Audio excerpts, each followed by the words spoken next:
The first subsidy is gone.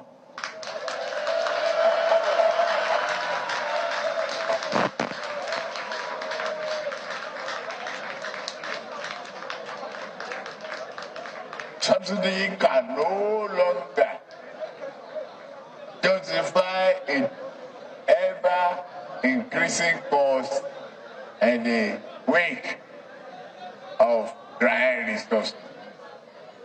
We shall instead channel whatever to fund. We ordered Obi and they gave us Bala Blue. We ordered Obi and they gave us Bala Blue. We ordered Obi and they gave us Bala Blue.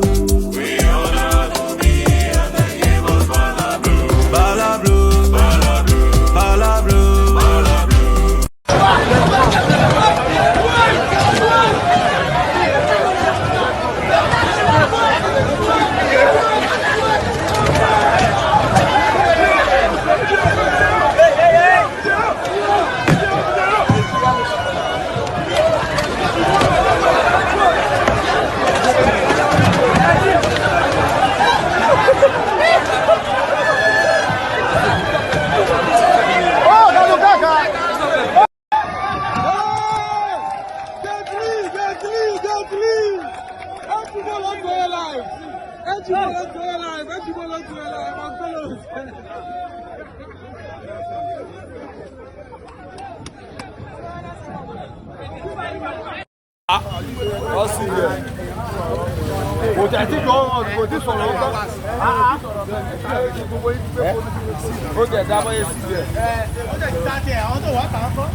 I'm going for a meeting with the governor and all presidential now.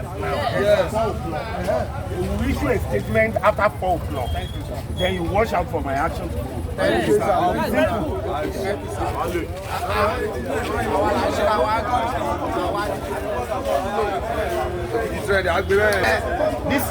This thing is it's very wrong, sir. In a state where we have a governor is sitting open, and funny enough, this thing was it's a pronouncement from the president yesterday that has not even been implemented. How can you be so wicked? As at yesterday, this guy was selling fuel at 200 plus. 230. 230. You change it to 600 naira. 600 naira. Today. Overnight. It's outrageous.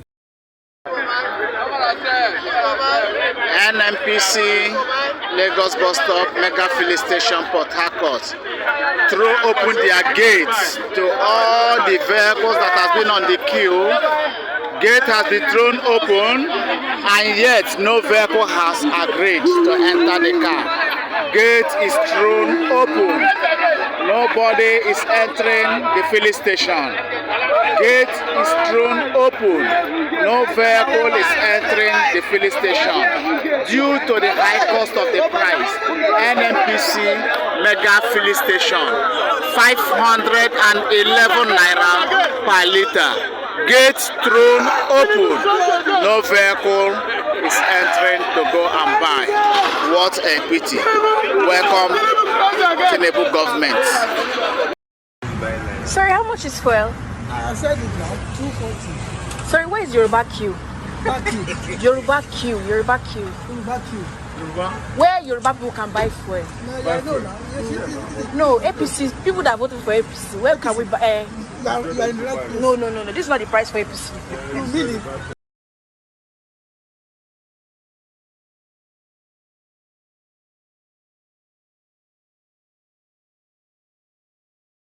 This one where we say Tinubu just talk about fuel. The next morning, fuel just increased from 210 to 600 naira. No, I just tell them, man, not just try mention Gary for anywhere where they talk. Because more than likely talk cassava Gary. May not try mention Gary because before you know it now. If you mention Gary now, if you say tomorrow morning I woke up now, Gary will just increase from price where they go up. Gary now the hope of common man for this country. No, I tell them, not mention Gary for anything where we talk. Is it the duty of NLC to raise funds for the government, to collect tax, to sell crude at the international market when the price of crude is going high? and the government that is a major exporter of a crude product is telling him there's no money. Other countries that are in the same scenario are eating fat. Mr. President, do you think it's realistic to continue payment of subsidy? Why do you keep on hammering on subsidy? What do you understand by subsidy? Has anybody explained to you the meaning of subsidy? What did they say is subsidy? Is there any country, even in the US, there's subsidy on wheat products? Is there any country that does not subsidize living of people, even if it's by providing public transportation? Well, those are issues we are looking at. If you're a major, producer of crude, and you refine abroad, you carry the crude abroad and refine and bring it, definitely there will be difference in the price, and that's what they are paying.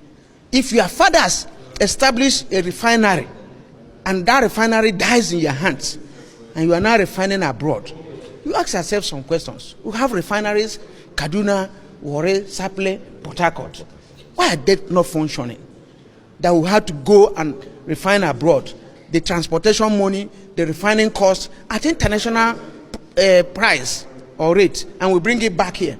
And the same government pays the difference in cost of what it is here and what it's internationally. That's the subsidy they are telling you about. But what happens if the government says they cannot? You are still talking in the sense of in the state of dictatorship. What will happen if this said? It's not all about conversation. It's not democratic way. If you say this thing is happening this way and you are engaged in discussion, if what happens there is take it or leave it, which doesn't have any space in the current dispensation. It's all about the people. People matter. If they say, this is the project you are bringing, you are removing subsidy, you have been spending money for this difference. Remember 2011, we were here, this compound, and we agreed on some principles. Repair our refineries, to start operation latest by December last year. They were not done. We agreed on issue of CNG. The CNG product is eco-friendly and is cheaper than the PMS they're selling now. And some people say they can convert within 3 months. If we have done all these things, what will you be calling subsidy?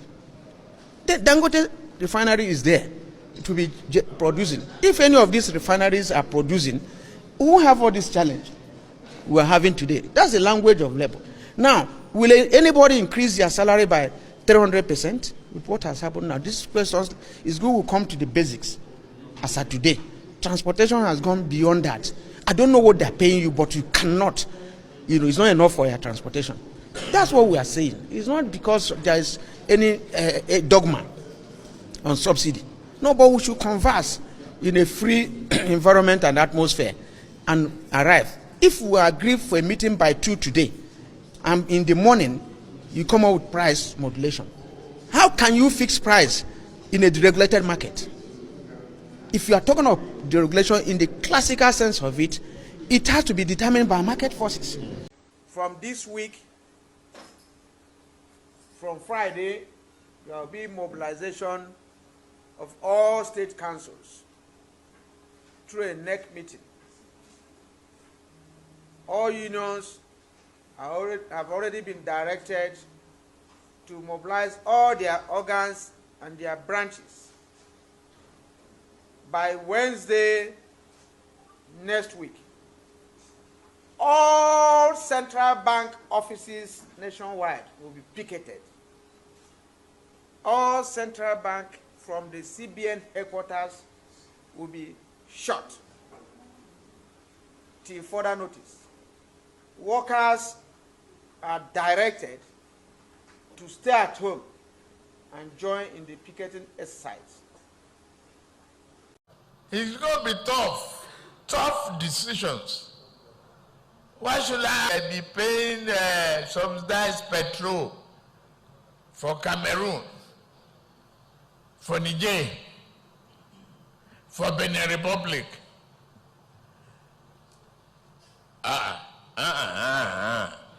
No matter how long you protest, we are going to remove subsidy.